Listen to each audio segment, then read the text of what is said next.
हम लोग क्या देख चुके थे? हृदय के बारे में देखे थे ना, मानव का हृदय, ये पढ़ लिए थे ना।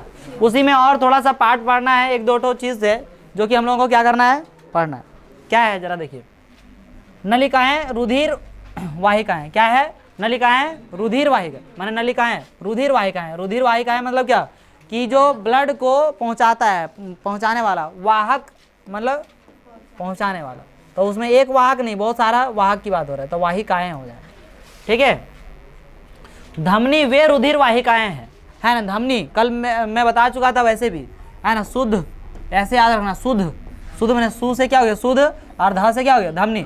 शुद्ध रक्त जो प्रवाहित करती है वो कौन प्रवाहित करती है? धमनी, समझे कि नहीं। और अशुद्ध रक्त कौन करते हैं? सिरा। कोई दिक्कत है?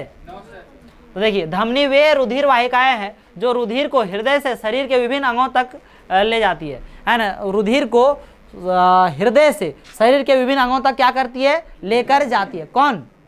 धमनी, है ना। धमनी की भित्ति मोटी तथा लचीली होती है। धमनी की जो भित्ति होती है वो क्या होती है सर? मोटी होती है। मोटी ऐसा क्यों होती है? क्योंकि उसमें प्रेशर क्या होता है?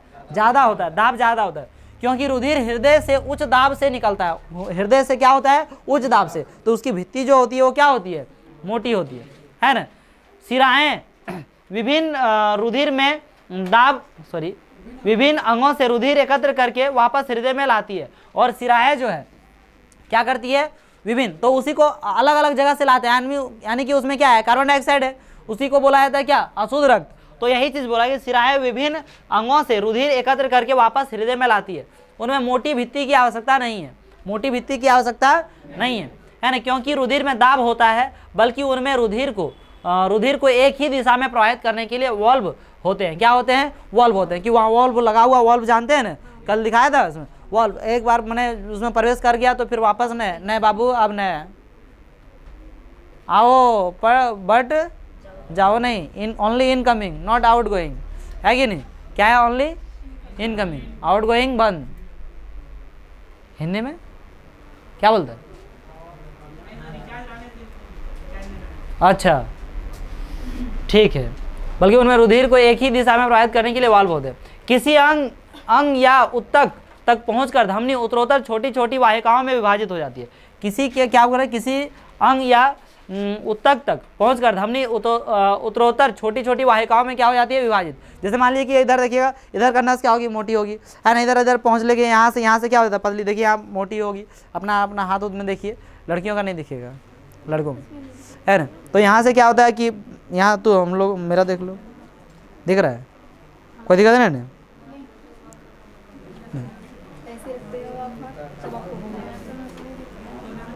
तो छोटी छोटी वाहिकाओं में बढ़ जाता कि नहीं बढ़ जाता? मैंने पहले बढ़ जाता पूरा, ठीक है। वैसे भी क्योंकि हर एक जगह पहुंचाना है। हो गया बाबू, देख लिया? हाँ, इधर भी देख लो थोड़ा सा। जिससे कभी कोशिकाओं से रुधिर का संपर्क हो सके। अरे कभी नहीं, सभी रे, सभी कहाँ पढ़ दिए उसको, सॉरी, है ना। कि जिससे सभी कोशिकाओं से रुधिर का क्या हो सके? संपर्क क्या हो सके। सब बंट जाता है इस वजह से, ताकि सभी जो कोशिकाओं से उसका क्या हो? संपर्क, तभी ना वो ऑक्सीजन लेगा। देखे थे ना पिछले क्लास में, है ना। तो वो सभी से क्या ले सके? संपर्क हो सके। सबसे छोटी वाहिकाओं की भित्ति एक कोशिकीय मोटी होती है। क्या होती है? सबसे छोटी वाहिकाओं की भित्ति एक कोशिकीय मोटी होती है। और रुधिर एवं आसपास की कोशिकाओं ये क्या है सर? कोशिकाओं के मध्य पदार्थों का विनिमय इस पतली भित्ति के द्वारा ही होती है। कोशिकाएं तब आपस में मिलकर सिराएं बनाती है। कोशिकाएं आपस में मिलकर क्या बनाती है? सिराएं। तथा रुधिर को अंग या उत्तक से दूर ले जाती है। रुधिर को क्या ले जाती है? अंग या उत्तक से क्या ले जाती है? दूर ले जाती है। प्लेटलेट्स द्वारा अनुरक्षण, ये चीज देखेंगे हम लोग। क्या देखेंगे? प्लेटलेट्स द्वारा क्या? अनुरक्षण। इन नलिकाओं के तंत्र में यदि रिसना प्रारंभ हो जाए तो क्या होगा, है ना। अब यही नलिकाएं, जो नलिकाएं भी हम लोग पढ़ रहे थे, आपको तो प्लेटलेट्स वैसे भी बता दिया था, याद है? बताइए तो क्या है? खून का थक्का जमना का कार्य जो करते हैं वो कौन करते हैं? प्लेटलेट्स। समझे या नहीं समझे?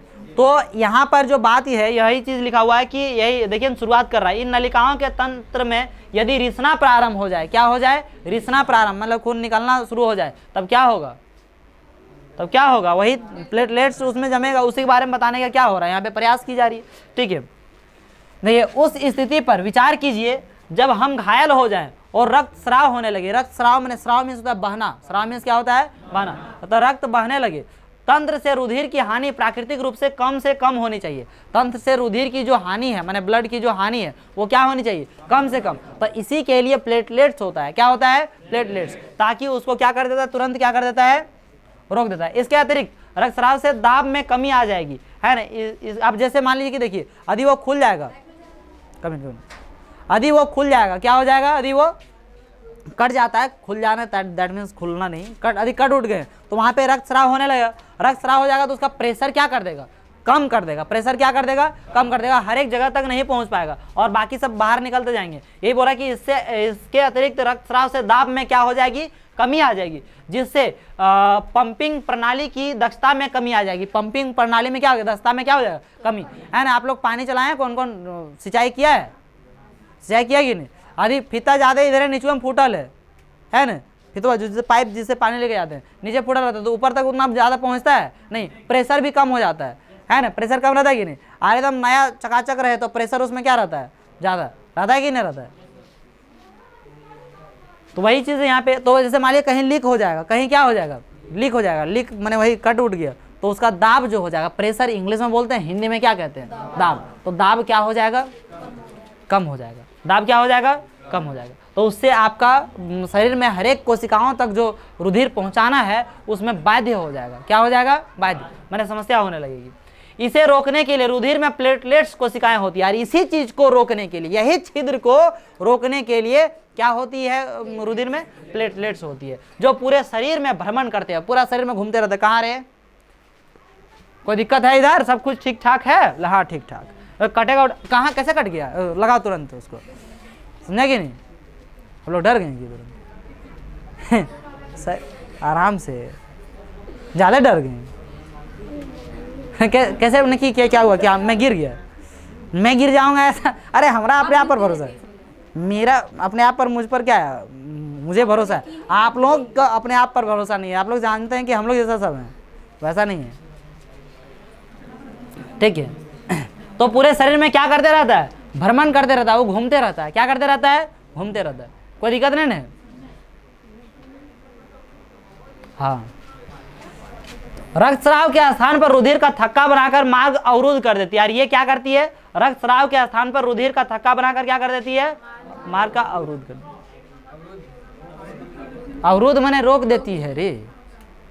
अवरोध, इतना पहली बार ये वर्ड नहीं बोले हैं, और ये वर्ड बहुत बार आ जाएगा इस क्लास में। अवरोधक, अवरोध, प्रतिरोध, समझे कि नहीं? अभी आएगा। अब आती है, किसकी बात आती है सर? इसको जानते हैं। एक अन्य प्रकार का द्रव है, एक अन्य प्रकार का क्या है? द्रव, है ना, जो वहन में भी सहायता करता है। वहन में ये क्या करता है? सहायता। इसे लसिका या उत्तक तरल कहते हैं। क्या कहते हैं? उत्तक तरल कहते हैं। लसिका या क्या कहते हैं? इसे उत्तक तरल, है ना। कोशिकाओं की भित्ति में उपस्थित छिद्रों द्वारा कुछ प्लाज्मा, प्रोटीन तथा रुधिर कोशिकाएं बाहर निकलकर उत्तक के अंतर कोशिकीय अवकाश में आ जाते हैं तथा उत्तक तरल या लसिका का निर्माण करते हैं। यह रुधिर के प्लाज्मा की तरह ही है। रुधिर के किसके तरह है? प्लाज्मा की तरह ही है ये, लेकिन यह रंगहीन तथा इसमें अल्प मात्रा में प्रोटीन होते हैं। रंगहीन होता है और अल्प मात्रा में इसमें क्या होता है? प्रोटीन। ब्लड स्लाइन करते हुए कौन कौन देखे हैं? हाथ उठाइए। लड़कियां तो किसी भी चीज़ में हमको लगता है कि भारत में बोला जा रहा है कि लड़कियां आगे है, लेकिन कौन चीज़ की ज़िंदगी में देखबे नहीं की सब। चलो ठीक है, कुछ नहीं देखी है ये सब, आगे खाली हाथ, आगे बैठे में आगे है, अरे आगे यहाँ पे नहीं देखने में आगे है कि नहीं? आगे है, पीछे नहीं समझे उस सबको, समझा? तो आप देखे होंगे कि नीचे रेड कलर का होता है, अरे को थैला मान लीजिए, है ना, जो ब्लड का थैला है, तो उसमें ऊपर में वाइट कलर का होता है, ऐसे देखें, है ना, उस वही लसिका है। वाइट कलर का मतलब ऐसे बोल दिए आप, जैसे पानी को बोलता है आदमी वाइट बोलता है, रंगहीन है वो।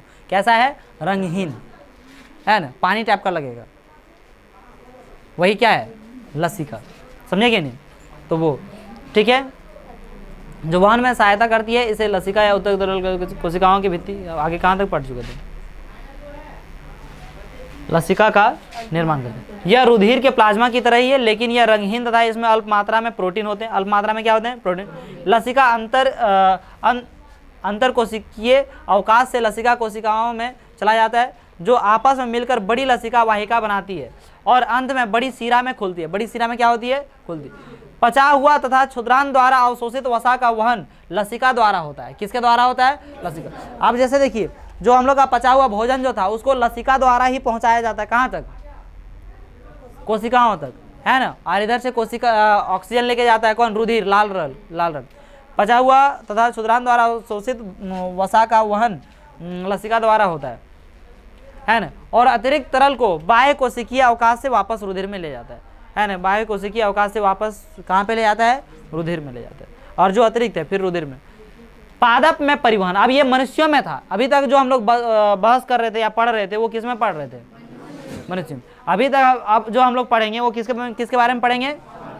पादप। पादप माने पेड़ पौधा। पेड़ पौधा के बारे में देखेंगे इसमें क्या होता है नहीं होता है। ठीक है। वैसे आप लोग जो है पढ़े होंगे 9th क्लास में जाइलम फ्लोएम, पढ़े थे या नहीं पढ़े थे? पूरा विस्तारित जानकारी तो वहीं पे था, लेकिन फिर भी यहाँ पर भी जान लीजिए। ठीक है। किसमें परिवहन सर? पादप में। तो इसमें क्या है? पादपों में परिवहन। हम पहले चर्चा कर चुके हैं कि पादप किस तरह CO2 सरीखे सरल यौगिक लेते हैं, पहले भी डिस्कस किए, पहला चैप्टर में भी डिस्कस किए, इस चैप्टर में भी पहले डिस्कस किए, है कि नहीं, कि CO2 लेते हैं कैसे, है ना। प्रकाश संश्लेषण द्वारा ऊर्जा का भंडारण क्लोरोफिल युक्त अंगों विशेष रूप से पत्तियों में करते हैं। अब ये जानते हैं कार्बन डाइऑक्साइड जो लेता है ना, प्रकाश की उपस्थिति में, ये क्या सूर्य के प्रकाश की उपस्थिति में जो है ना, कार्बन डाइऑक्साइड ये लेते हैं और वह क्लोरोफिल भी उपस्थित रहता है। जिससे वो क्या बनाते हैं? भोजन ग्लूकोज बनाते हैं या नहीं बनाते हैं? साथ ही साथ ऑक्सीजन भी बनाते हैं और क्या बनाते हैं? जल भी बनाते हैं या नहीं बनाते हैं? ये सारे चीज़ का हम लोग डिस्कस किए थे। पादप शरीर के निर्माण के लिए, पादप क्या बोला जा रहा है? शरीर के निर्माण के लिए आवश्यक कच्ची सामग्री अलग से प्राप्त की जाती है। पौधों के लिए नाइट्रोजन, फास्फोरस तथा दूसरे खनिज लवणों के लिए मृदा निकटतम तथा प्रचुरतम स्रोत है ना। दिख रहा है सभी को जी? सभी को दिख रहा है कि नहीं? दिक्कत नहीं था? पीछे दिख रहा था सबको? वो सब सूत गया कार्य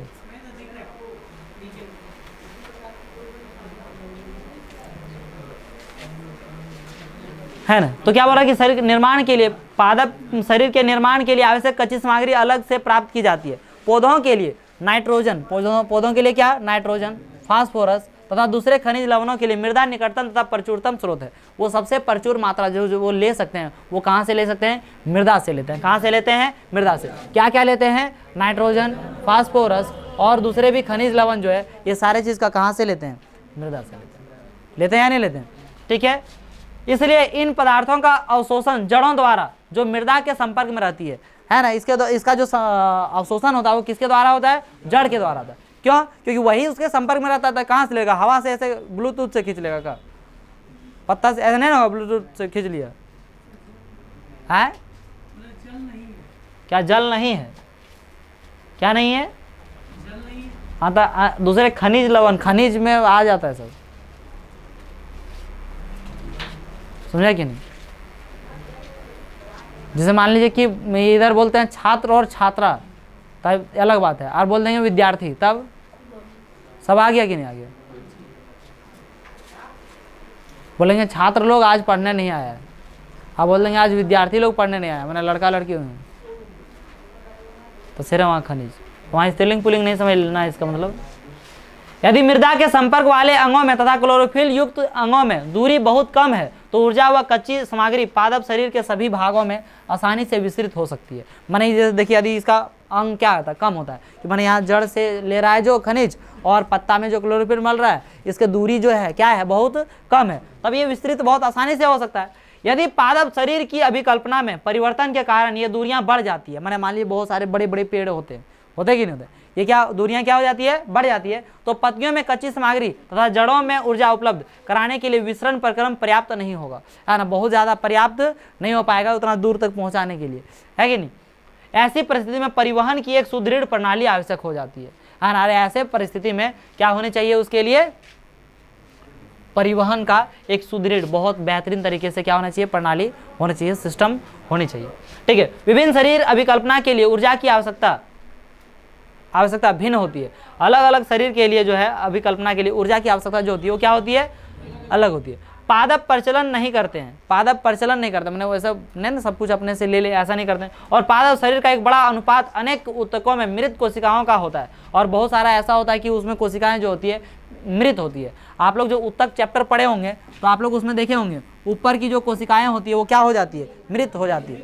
मृत हो जाती है कि नहीं हो जाती है, ऊतक चैप्टर आदि आप ध्यान, इसी वजह से बोला जाता है कि कोई भी सब्जेक्ट आप पार्टिकुलरली शुरू से आप आदि ध्यान दे के पढ़ रहे हैं तो बहुत बेहतरीन होगा, और नहीं तो फिर दिक्कत आएगा। ठीक है, एक दिन में एक चीज़ में सब कुछ समझ लेना चाहेंगे तो पॉसिबल नहीं हो पाएगा। ठीक है, इसके परिणाम स्वरूप पादपों को कम ऊर्जा की आवश्यकता होती है। पादपों को क्या होती है, कम ऊर्जा की आवश्यकता होती है, तथा वे अपेक्षाकृत धीमी वहन तंत्र प्रणाली का उपयोग कर सकते हैं। देखिए, कम ऊर्जा की आवश्यकता इस वजह से होती है क्योंकि उसे चलना नहीं है, उसे बोलना नहीं है। हम लोग दिन भर काम करते रहे उसे, लेकिन बस वहीं खड़े रहने के लिए उसको सब क्या होती है, ऊर्जा की आवश्यकता होती है। होती कि नहीं होती है? खड़ा रहना, अपना भोजन बनाना, खाओ पियो, बस मस्त। उसमें फल वाल उत्पादन होता तब उसको फिर ज़्यादा ऊर्जा की आवश्यकता होती है। हाँ, मतलब शरीर की अपेक्षा के अनुसार से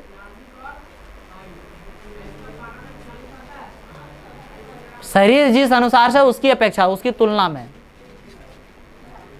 है ना, तो उसका वहन तंत्र प्रणाली का उपयोग कर सकते हैं। वे जिन दूरियों पर परिवहन तंत्र का प्रचालन कर रहे हैं, लंबे वृक्षों में वे बहुत अधिक हो सकती है। लंबे वृक्षों में क्या होती है, वहन तंत्र का क्या बहुत ज़्यादा होता है। लंबे वृक्ष जिसमें रहता है उसमें, समझे या नहीं समझे? किसमें? लंबे वृक्षों में। छोटे छोटे हैं उसमें बहुत ज़्यादा नहीं होता है, इस वजह से उसको तुरंत तुरंत चाहिए होता है। पानी वानी देखते हैं तुरंत तुरंत दे देते हैं। पालक साग लगाएं तो बहुत जल्दी ये थी हो जाए। गर्मी के दिन में देखता है, अरे अभी पालक साग यदि होगा तो उसको क्या करना पड़ेगा, जल्दी जल्दी सिंचाई करना पड़ेगा कि नहीं करना पड़ेगा? नहीं होता है ऐसा। सब खेती उती से जुड़ो तो लोग, गांव का आदमी सब। पादप वहन तंत्र पत्तियों में भंडारित ऊर्जा युक्त पदार्थ तथा जड़ों से कच्ची सामग्री का वहन करेगा। ये दो पथ स्वतंत्र संगठित चालन नलिकाओं से निर्मित है। एक जाइलम है जो मृदा से प्राप्त जल और खनिज लवणों को वहन करता है। एक जो है क्या है, जाइलम है जो क्या करता है कि मृदा में जितने भी उपस्थित हैं क्या जल हैं और खनिज लवण, इस सब का जो वहन करते हैं वो उसके लिए क्या है उपस्थित, जाइलम। जैसे मनुष्य में है ना धमनी और सिरा, उस तरह से पेड़ पौधा में क्या है, जाइलम और फ्लोएम है ना। फ्लोएम ज से जाइलम, ज से जल है ना, फ से फ्लोएम, फ से फूड, एफ याद रहेगा कि नहीं? तो फूड माने भोजन को यदि वहन करते हैं तो वो कौन करते हैं, फ्लोएम करते हैं। और जल का जो वहन करते हैं वो कौन करते हैं, जाइलम करते हैं। कोई दिक्कत है? देखिए दूसरा फ्लोएम, पत्तियों से जहां प्रकाश संश्लेषण के उत्पाद संश्लेषित होते हैं पौधे के अन्य भागों तक वहन करता है। हम इन ऊतकों की चर्चा रचना विस्तार से कक्षा 9 में पढ़ चुके हैं।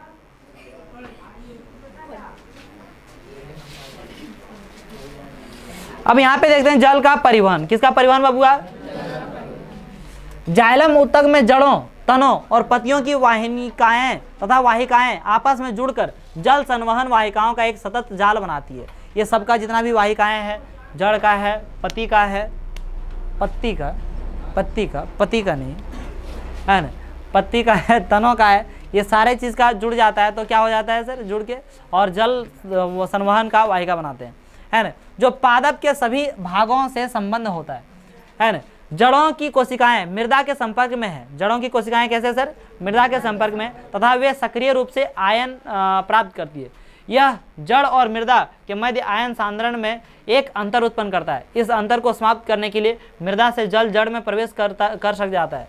इसका अर्थ है कि जल अनवरत गति से जड़ के जाइलम में जाता है और जल के स्तंभ का निर्माण करता है जो लगातार ऊपर की ओर धकेला जाता है। अब जैसे देखिए, अब जल को जाना है नीचे से ऊपर, देख रहा ज़्यादा ताकत की जरूरत है कि नहीं, ज़्यादा है कि नहीं। जैसे हम लोग देखे थे अलिंद और नीले, मनुष्य में देखे थे कि नहीं, तो नीले को ज़्यादा उसकी भित्ति मोटी होती थी, काहे ज़्यादा उसको पंपिंग करना होता था, ज़्यादा भेजना होता था। वही नीले के साथ जो जुड़ा हुआ था आपका वाहिका, कौन सी वाहिका जुड़ी हुई थी नीले के साथ धमनी, कौन सा धमनी, क्योंकि शुद्ध रक्त वहीं लेके जाता था जी। हाँ, तो नीले के साथ धमनी जुड़ा होता, धमनी की जो भित्ति थी वो भी क्या थी, मोटी थी। उस प्रकार से पेड़ पौधा में जो था जो है वो क्या है कि आपका जल लेके जाता है नीचे से ऊपर, तो उसके लिए एक ऊपर ऊर्ध्वाधर जो है आपका एक बनाना पड़ता है आकार, क्योंकि पानी लेके जाएगा तभी नहीं लेके जाएगा जी। तो उसके लिए क्या करना पड़ता है, एक स्तंभ का निर्माण करता है। किसका निर्माण करता है, स्तंभ, जो लगातार ऊपर की ओर क्या किया जाता है, धकेला जाता है। ठीक है, जो हम आमतौर पर पादपों की ऊंचाई देखते हैं, है ना, यह दाब जल को वहां तक पहुंचाने के लिए स्वयं में पर्याप्त नहीं है ना, स्वयं में पर्याप्त ऐसे नहीं कि स्वयं में पर्याप्त है, उसका स्तंभ उसको लेके जाता है। मैंने यहाँ पानी दिए तो एकदम ऊपर तक पहुंचाया, इतना बड़ा बड़ा पेड़ है, यूकेलिप्टस का पेड़ देखे हमने, देखिए उसको आज बात भी कर रहा है, क्यों, पानी ज़्यादा खींचता है। वो कानूनी अपराध ना अब हो गया, अपराध, उसको काट दिए है। हम लोग क्या देख रहे थे कि पूरा लगातार ऊपर की ओर क्या करता है, ये धकेलता है। ठीक है, जो हम आमतौर पर पादपों की ऊंचाई देखते हैं, यह दाब जल को वहां तक पहुंचाने के लिए स्वयं में पर्याप्त नहीं है। पादप जाइलम द्वारा अपने सबसे ऊंचाई के बिंदु तक जल पहुंचाने की कोई और युक्ति करते हैं, है ना, जाइलम के माध्यम से। ये सारा ऊंचाई तक जो पहुंचाते हैं वो किसके माध्यम से पहुंचाते हैं, जाइलम के माध्यम से पहुंचाते हैं। ठीक है, कैसे उतना ऊंचाई तक पहुंचाते हैं, जाइलम के।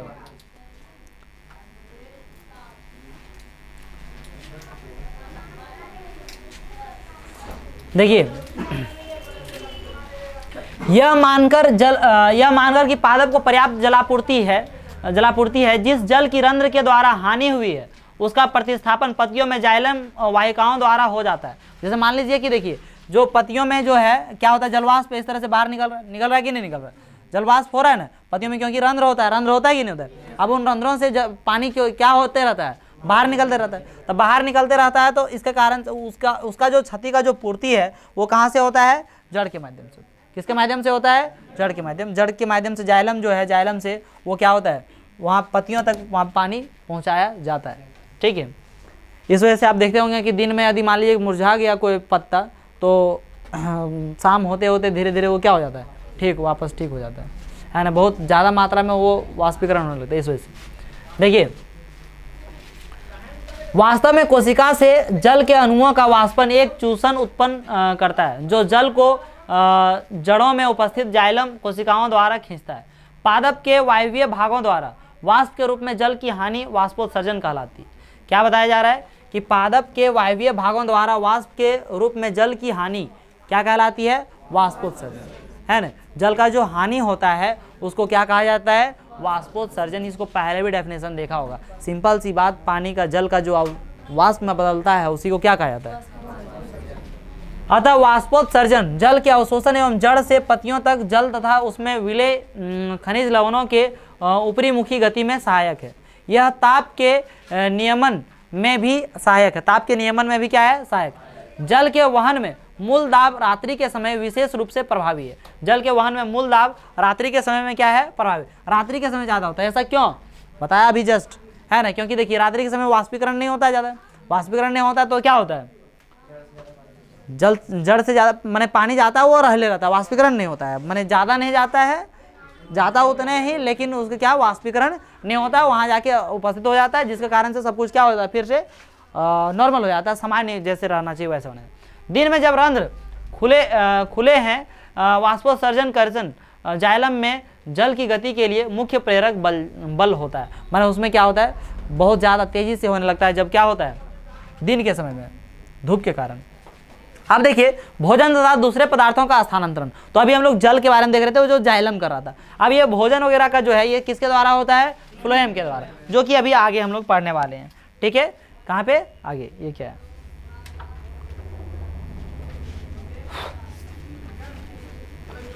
अब तक हम पादप में जल और खनिज लवणों की चर्चा कर चुके हैं। किसकी चर्चा कर चुके हैं, जल और खनिज लवणों की चर्चा कर चुके हैं। अब हम चर्चा करते हैं कि उपापचयी क्रियाओं के उत्पाद, विशेष रूप से प्रकाश संश्लेषण जो पत्तियों में होता है तथा पादप के अन्य भागों में कैसे भेजे जाते हैं। मैंने पत्तियों में जब प्रकाश संश्लेषण जो होता है वो अन्य भागों तक कैसे भेजा जाता है, वो शरीर का हर एक पार्ट को चाहिए, जल तो पहुंचा दिया ऊपर तक, अब उधर से खाना भी सबको पहुंचाना है, तो उसको कैसे पहुंचाता है, तो तथा पादप के अन्य भागों में कैसे भेजे जाते हैं। प्रकाश संश्लेषण के विलय उत्पादों का वहन स्थानांतरण कहलाता है।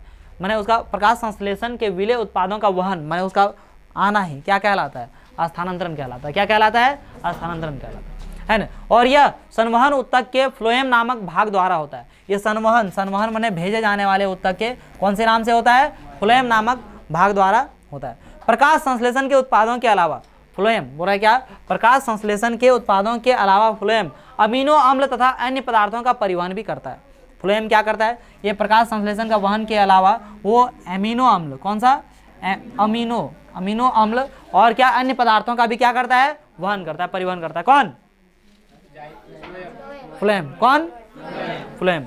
ये पदार्थ विशेष रूप से जड़ के भंडारण अंगों, फलों, बीजों तथा वृद्धि वाले अंगों में ले जाए जाते हैं। भोजन तथा अन्य पदार्थों का स्थानांतरण संलग्न साथी कोशिका की सहायता से चालनी नलिका में ऊपरी मुखी तथा अधोमुखी दोनों दिशाओं में होता है। आप जानते हैं फ्लोएम कितने प्रकार के होते हैं? होता है कि नहीं होता है? उसमें से एक प्रकार है आपका यहाँ पे आप देख रहे हैं, ठीक है, क्या? चालनी नलिका है ना। फिर क्या है? साथी कोशिका। देख रहे हैं कि नहीं देख रहे हैं? ये फ्लोएम का ही क्या है? प्रकार है। इन भोजन तथा अन्य पदार्थों का स्थानांतरण संलग्न साथी कोशिका की सहायता से चालनी नलिका में ऊपरी मुखी तथा अधोमुखी दोनों दिशाओं में होता है, मतलब ऊपर तरफ भी और क्या? नीचे तरफ भी, ठीक है। ऐसे जाइलम द्वारा परिवहन, जाइलम द्वारा परिवहन जिसे सामान्य भौतिक बलों द्वारा समझाया जा सकता है से विपरीत फ्लोएम द्वारा स्थानांतरण है ना। उसका जाइलम द्वारा जो परिवहन है उसके विपरीत ये होता है। जैसे मान ली कि ये पत्ता से नीचे आता है, ये जाइलम में नीचे से कहाँ जाता है? ऊपर जाता है। तो उल्टा है दोनों का? नहीं है, दोनों क्या है? ये विपरीत है। वही चीज समझाया जा रहा है, ठीक है। जो ऊर्जा के उपयोग से पूरा होता है, ऊर्जा के से प्रयोग होता है, ये जब ले जाता है और ले आता है, वो उसके लिए भी ऊर्जा चाहिए कि नहीं चाहिए? है ना, ऊर्जा से पूरा होता है। सुक्रोज सरीखे, सुक्रोज ग्लूकोज क्यों ही बोलते हैं? सुक्रोज सरीखे, सरीखे मतलब पदार्थ, सरीखे मीन्स क्या होता है? पदार्थ, ऐसे बोल सकते हैं। सरीखे मतलब तंत्र, साधन, ऐसे बोल सकते हैं। सुक्रोज सरीखे पदार्थ फ्लोएम ऊतक में एटीपी से प्राप्त ऊर्जा से ही स्थानांतरित होते हैं। चलिए आप बताएंगे एटीपी का पूरा नाम क्या है? एटीपी का आप पूरा नाम बताएंगे। खड़े जी प्रिय, एटीपी का पूरा नाम क्या है? कोई बात नहीं करेंगे, उठा फेंक दूंगा बेहुदा कहीं का। What is the full form of ATP? Do you know? बोलिए। आपको क्यों नहीं याद है? मारूंगा ना तो मुँह बैंड बांड हो जाएगा। पढ़ना लिखना नहीं है, थोपड़ा दिखाने आते हैं यहाँ सिर्फ। खाली थोपड़ा और थोपड़ी उठा के लेके आ जाते हैं क्या इधर दिखाने के लिए? We are so beautiful and smart. पढ़ लो, जिंदगी में काम देगा। समझाने? ठीक है आपका, ठीक है बैठ जाइए। आप पढ़ने का लक्षण नहीं है।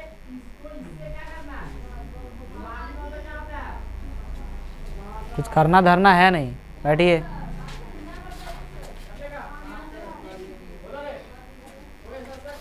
पढ़ाई एक ऐसा चीज है ना जो कि हम लोग को जानवर से तो नहीं बेहतर बनाता है।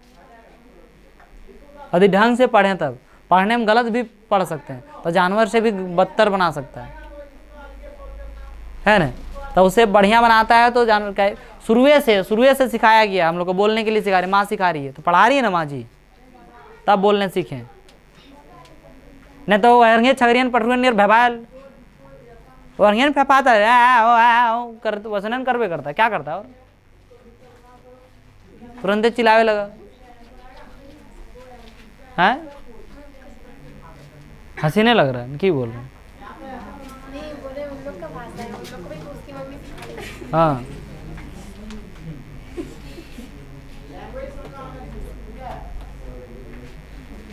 ठीक है, चलिए अब आगे देखिए। तो एटीपी का फुल फॉर्म क्या होता है? Adenosine triphosphate. चलिए देखिए, तो ये एटीपी से प्राप्त ऊर्जा से ही स्थानांतरित होते हैं। यह ऊतक का प्रासरण दाब बढ़ा देता है, जिससे जल इसमें प्रवेश कर जाता है। यह दाब पदार्थों को फ्लोएम से उस ऊतक तक ले जाता है ना। पदार्थों को फ्लोएम से उस ऊतक तक ले जाता है जहां दाब कम होता है। दाब क्या होता है? कम। यह फ्लोएम को पादप की आवश्यकता के अनुसार पदार्थों का स्थानांतरण करता है। फ्लोएम की आवश्यकता के अनुसार से जहां जहां जिसको जरूरत है उतना पहुंचाता है ना। उदाहरण के लिए बसंत में जड़ व तने के ऊतकों में भंडारित शर्करा का स्थानांतरण कलिकाओं में होता है। कहाँ पे होता है? कलिकाओं में, जिसे वृद्धि के लिए ऊर्जा की आवश्यकता होती है। किसके लिए आवश्यकता होती है? उस टाइम वृद्धि का ज़्यादा। ठीक है, फिर आगे देखिए। अब ये जो टॉपिक है ये लास्ट टॉपिक है क्या है ना। उत्सर्जन क्या है? आप लोग का बुक में 6.5 होगा और यहाँ पर 5.5 है ना। ये उत्सर्जन क्या है? सारा भोजन वोजन हो गया, ठीक है, मनुष्यों में भी देख लिए, पादप में भी देख लिए। अब उत्सर्जन जो देखेंगे वो किस में देखेंगे? मनुष्य में, है ना। हम चर्चा कर चुके हैं कि जीव प्रकाश संश्लेषण द्वारा श्वसन में जनित वर्ज्य गैसों से कैसे छुटकारा पाते हैं। अन्य उपापचयी क्रियाओं में जनित नाइट्रोजन युक्त पदार्थों का निकलना आवश्यक है। हमने उसमें हम लोग चर्चा कर चुके हैं कि वो उससे कैसे छुटकारा पाते नहीं पाते, ठीक है। वह जैव प्रक्रम जिसमें, यहाँ से देखिए उत्सर्जन किसे कहते हैं, वह जैव प्रक्रम जिसमें इन हानिकारक उपापचयी वर्ज्य पदार्थों का निष्कासन होता है। यहाँ इन हटा के आप लोग बोल सकते हैं। वह जैव प्रक्रम जिसमें हानिकारक उपापचयी वर्ज्य पदार्थों का निष्कासन होता है उत्सर्जन कहलाता है। क्या कहलाता है? उत्सर्जन कहलाता है। विभिन्न जंतु इसके लिए विविध युक्तियां करते हैं। अब अलग अलग जंतु जो है अलग अलग युक्ति रहता है सबका, है ना। जैसे आप लोग अमीबा में देखे थे कि वो शरीर के कोई भी अंग से क्या कर सकता है? उत्सर्जन कर सकता है कि नहीं कर सकता है? बहुत से एक कोशिकीय जीव इन अपशिष्टों को शरीर की सतह से जल में विसरित कर देते हैं, मैंने उसको बाहर निकाल देता है, क्योंकि वो सबको विशेष अंग नहीं होता। एक कोशिकीय है तो बहुत ज़्यादा अंग नहीं है। अब बहुकोशिकीय जीव है, उन लोग को बहुत सारा काम करना होता है। किसी को सबका कोशिका उत्तक अंग क्या होता है? अलग अलग होता है। मनुष्य को ही देख लिया, हाथी बड़ा इतना नियर शरीर लेके घूरता है, ठीक है, तो इतना सब कुछ पूरा जीवन का सब काम यही करेगा, समझा कि नहीं समझा? क्या है? कोरिया है, क्या कोरिया? तो ये सारा इतना बड़ा शरीर लेके घूरता है, तो इतना सारा चीज जो है उपलब्ध बढ़िया से। देखिए आगे देखते हैं क्या है। विभिन्न जंतु इसके लिए विविध युक्तियां करते हैं। बहुत से एक कोशिकीय जीव इन अपशिष्टों को शरीर की सतह से जल में विसरित कर देते हैं, जैसा हम अन्य प्रक्रम में देख चुके हैं। किसमें देख चुके हैं? अन्य। जटिल बहुकोशिकीय जीव इस कार्य को पूरा करने के लिए विशिष्ट अंगों का क्या करते हैं? उपयोग करते हैं। जो जटिल अंग है, बहुत सारे बहुकोशिकीय जीव से बना हुआ है, वो सब के लिए क्या होता है? इसका विशेष क्या होता है? अंग होता है। मानव में उत्सर्जन किसमें देखेंगे? मानव में उत्सर्जन। जरा देखिए इसको, ये देख रहे हैं, इसका नामांकित चित्र आपको बना के लाना होमवर्क में। हाँ, इसका नामांकित चित्र, ठीक है। ये बहुत आसान है, सबसे आसान इस चैप्टर में यही आपको लगेगा, है।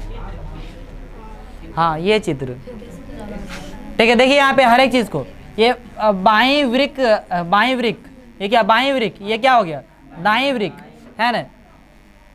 बाईं वृक्क, ये बाईं वृक्क धमनी है। बाईं वृक्क क्या है? ये धमनी है ना। बाईं वृक्क धमनी, मैंने समझा ना, उसे आगे कनेक्ट है। फिर बाईं वृक्क सीरा, बाईं वृक्क क्या है? सीरा, ये सीरा, ये धमनी, समझे, दोनों कनेक्ट है इससे। फिर महाधमनी, ये क्या है? महाधमनी, ये जो मेन है ये क्या है? महाधमनी। ये है धमनी, पतला वाला धमनी, और ये क्या हो गया? महाधमनी। फिर क्या देख रहे हैं?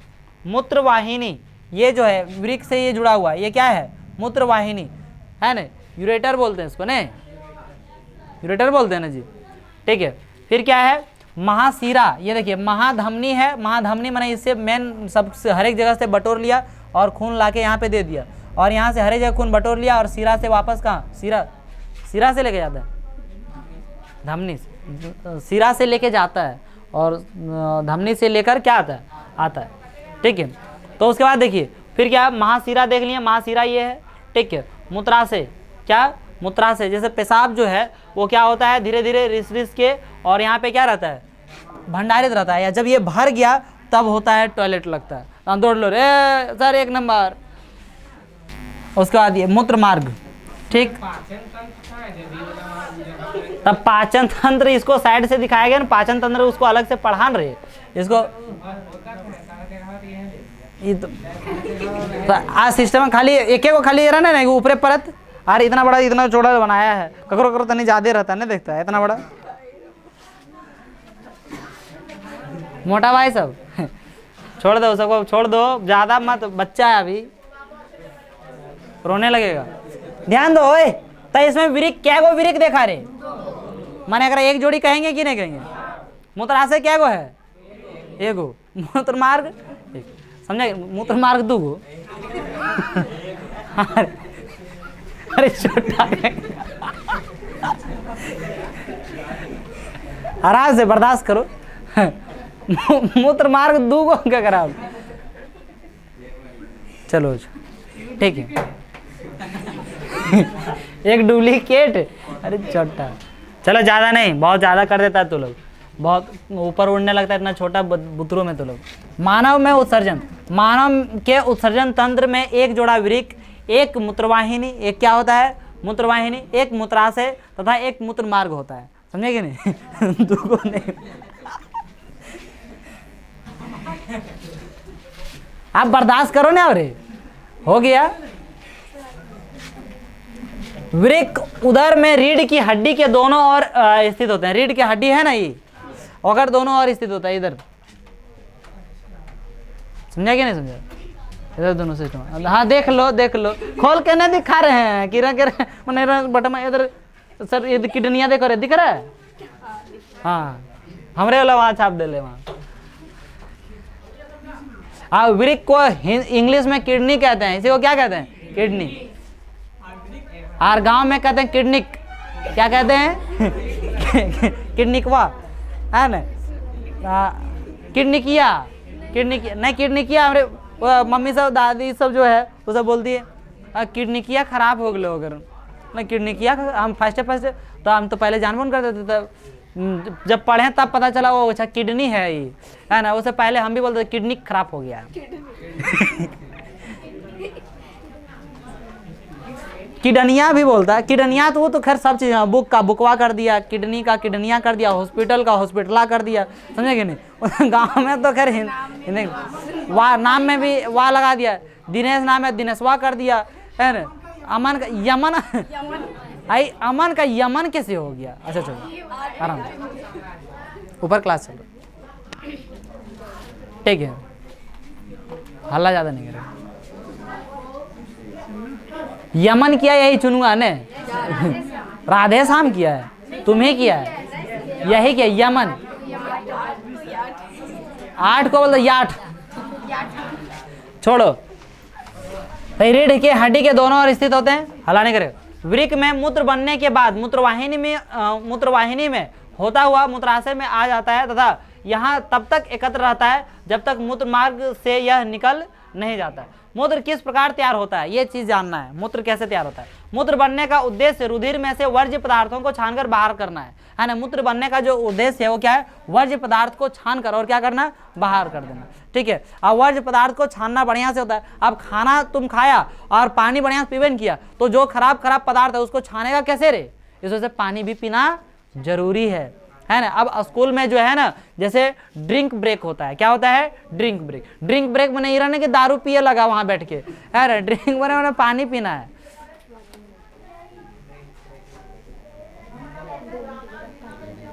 होता है कहीं कहीं अब चालू हो गए बहुत ज्यादा, है ना। फुफ्फुस में CO2 कार्बन डाइऑक्साइड रुधिर से अलग हो जाती है, जबकि नाइट्रोजनी वर्ज्य पदार्थ जैसे यूरिया या यूरिक अम्ल वृक्क में रुधिर से अलग कर लिए जाते हैं, है ना। यूरिया और क्या यूरिक अम्ल कहाँ पे अलग किया जाता है? वृक्क में रुधिर से क्या कर लिया जाता है? यह कोई आश्चर्य की बात नहीं कि वृक्क में आधारित निस्पंदन एकक माने निस्पंदन होता है। निस्पंदन माने होता है रिसना, धीरे धीरे रिसना होता है, ऐसे टिपिक टिपिक टिपिक आई धीरे धीरे फूल। समझा कि नहीं? फूल तो उसके बाद बत्ती गुल। क्या बोलता है? यह कोई आश्चर्य की बात नहीं कि वृक्क में आधारित निस्यंदन एक एक फुफ्फुस की तरह ही बहुत पतली भित्ति वाली रुधिर कोशिकाओं का गुच्छ होता है। वृक्क में प्रत्येक कोशिका गुच्छ एक नलिका के कप के आकार के सिरे के अंदर होता है। यह नलिका छने हुए मूत्र को एकत्र करती है। मूत्र को क्या करती है? एकत्र करती है। देखिए, यह नलिका छने हुए मूत्र को एकत्र करती है। प्रत्येक वृक्क में से प्रत्येक वृक्क में, दोनों वृक्क में ऐसा ही कार्य होता रहता है। प्रत्येक वृक्क ऐसे अनेक निस्यंदन एक एक होते हैं जिन्हें वृकाणु कहते हैं। क्या कहते हैं? वृकाणु। उसमें बहुत सारा निस्यंदन होता है जिसको हम लोग क्या कहते हैं? वृकाणु कहते हैं। क्या कहते हैं? वृकाणु। और ये रहा वृकाणु की रचना। किसकी रचना है? वृकाणु। ये वृकाणु है, यही छानता है। किडनी में यही चीज रहता है, यही छानता है, छानने का कार्य करता है ना। जिन्हें विरकाणु या नेफ्रॉन कहते हैं, नेफ्रॉन का भी नामांकित चित्र आता है आपको, इसको भी बना के लाना है। इसको कैसे नहीं बनाएंगे यार, आसान है। तो फिर यहाँ पे खाली चलने आना, इसको बना देगा, इधर बना, हो गया। अरे देखो मजाक कर रहे हैं फिर, जैसे देखो मजाक, हमारा मजाक नहीं कर रहे, हम छाप देंगे फिर तो लोग डर जाएगा। देखो ये वाला छापे हम गाछ, नहीं यह छापेंगे पहले। अरे हल्ला नहीं कर, ज्यादा बहुत ज्यादा हल्ला करते। इधर से ऐसे हो गया, इधर हंसेगा ज्यादा नहीं।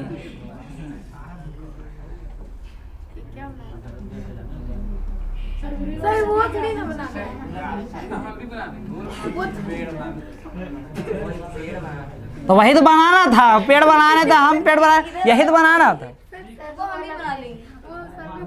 तो एकरे में तो सब लोग बना लेगा, तो एकरे में टेढ़ टेढ़ नहीं घुरा पाएगा, इधर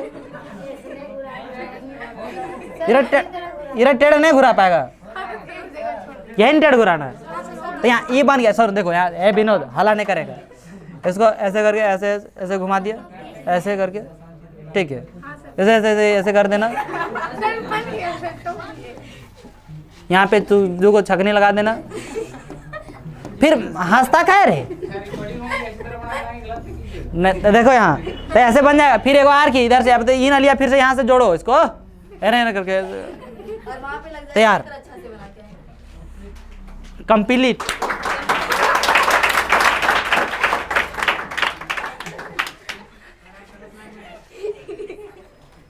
ये सब चित्र, अरे चित्रकारी हमारा, हम बायोलॉजी टीचर नहीं है, चित्र लेकिन डिफिकल्ट नहीं है सर, मजाक नहीं करने वाले। मैंने भले ही हम यहाँ पे ऐसी कर रहे हैं मजाक, उसको आराम से बनाया जा सकता है। हाँ क्या ये इससे इतना नहीं साफ दिखता है, हल्ला नहीं करेंगे, कीप साइलेंस। अरे चुप रहो नहीं यार।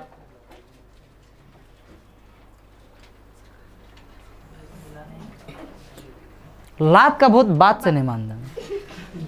प्रारंभिक निस्यंद में कुछ पदार्थ जैसे ग्लूकोज, अमीनो अम्ल, लवण और प्रचुर मात्रा में जल रह जाते हैं। जैसे जैसे मूत्र इस नलिका में प्रवाहित होता है, इन पदार्थों का चयनित पुनर्शोषण हो जाता है। जल की मात्रा पुनर्शोषण शरीर में उपलब्ध अतिरिक्त जल की मात्रा पर तथा कितना विलेय वर्ज्य उत्सर्जित करना है पर निर्भर करता है। कितना उत्सर्जित करना है, सब किस पर निर्भर करता है? उत्सर्जित करना इस सब पर, विलेय वर्ज्य पदार्थ पर निर्भर करता है।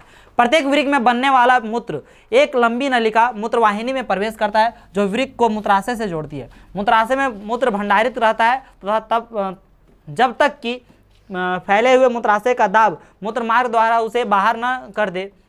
मूत्राशय पेशीय होता है। मूत्राशय क्या होता है? पेशीय, माने वो फैलते जाता है। क्या होता है? फैलते। अतः यह तंत्रिका नियंत्रण में है, इसकी चर्चा हम कर चुके हैं। परिणाम स्वरूप हम प्रायः मूत्र निकासी को नियंत्रित कर लेते हैं। प्रायः क्या करते हैं? मूत्र निकासी को क्या कर लेते हैं? नियंत्रित, माने कंट्रोल करके बैठल है। ज़्यादा देर ले बैठना नहीं चाहिए, है ना, नहीं तो आपको क्या हो जाएगी, उससे समस्या होगी बहुत तरह की, किडनी फेल।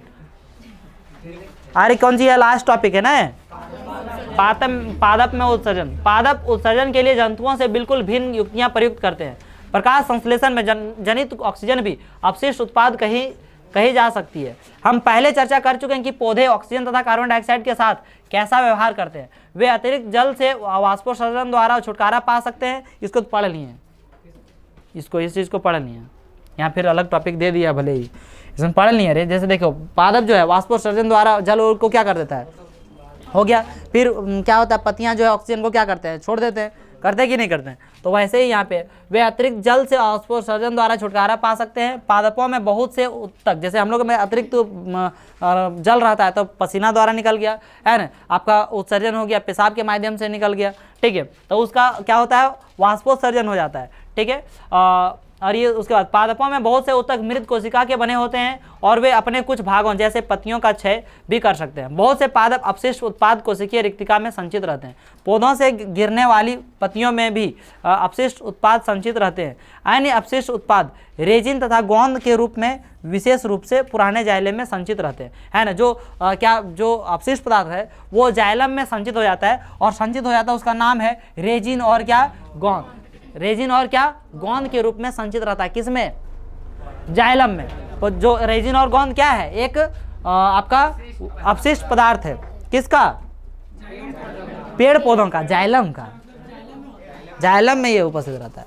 पादप भी कुछ अपशिष्ट पदार्थों को अपने आसपास की मृदा में उत्सर्जित करते हैं, और कुछ कुछ अपशिष्ट पदार्थ कहाँ पे उत्सर्जित कर देते हैं? सांपत। चलिए, तो इसके बाद कौन सा सब्जेक्ट है हमारा? हिस्ट्री। हिस्ट्री को शुरू करेंगे कल से, है ना। देखिए, इसका इंपॉर्टेंट क्वेश्चन कल आते ही मैं लिखवाऊंगा, अब नहीं तो फिर आज हो जाएगा रात। कुछ कुछ स्टूडेंट्स का जाने में बहुत ज़्यादा रात हो जाता है, ठीक है। या तो फिर ऐसा करता हूँ, ऐसा नहीं कर सकता हूँ, कल ही लिखवा दूंगा। नहीं, अब मोराद में की रही ठीक है, भेज तो क्वेश्चन दूंगा तबे ना भेजूंगा। फिर भी जैसे पूरा याद करना पड़ता है ना। हाँ, तो हल्का फुल्का कुछ कुछ याद कर लेगा। भेज दीजिएगा। अच्छा, भेज दूंगा तो उसको। चलिए,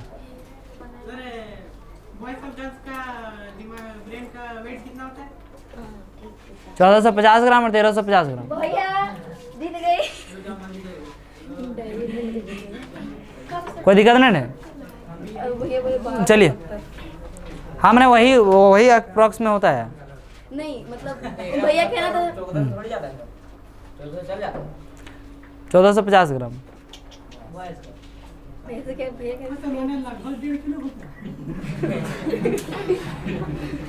चलिए, तो आज की क्लास इसी के साथ समाप्त करते हैं। मिलते हैं आप लोगों के साथ अगले क्लास में और आप लोगों के साथ अगले वीडियो में। जय हिंद।